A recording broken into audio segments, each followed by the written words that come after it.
A friend of mine. My own house on my own. By myself. Let's do group study.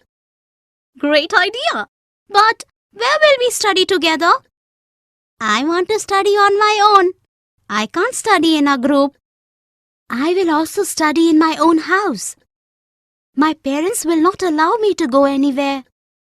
My parents will allow me to go to Kirti's house. She's a close friend of mine.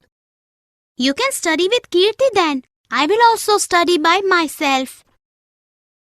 In the dialogues, Lakshita, Anila, Ishita and Vani have used phrases like a friend of mine, on my own house, and by myself.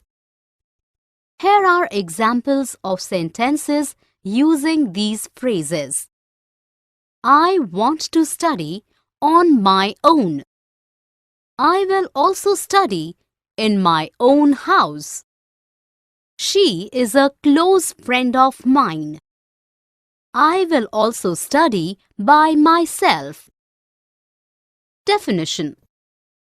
We say a friend of mine, yours, his, hers, ours, theirs, not a friend of me, you, him, etc. Similarly, we say a friend of Kunal's, a friend of my brother's, etc. We use my, your, his, her, its, our, their before own. My own, your own means something that is only mine, yours, without any kind of sharing or borrowing. We can also use own to say that you do something yourself instead of somebody else doing it for you. On my own and by myself both mean that we do something alone, that we do something ourselves instead of someone else doing it for us. Let us look at a few sentences. A friend of his is going to the market. I will complete the project on my own. I prefer to spend some time by myself. She threw a party in her own house. In the first sentence, a friend of his has been used in the same manner as a friend of mine. In the second sentence, on my own has been used to indicate that we do something ourselves instead of someone else doing it for us.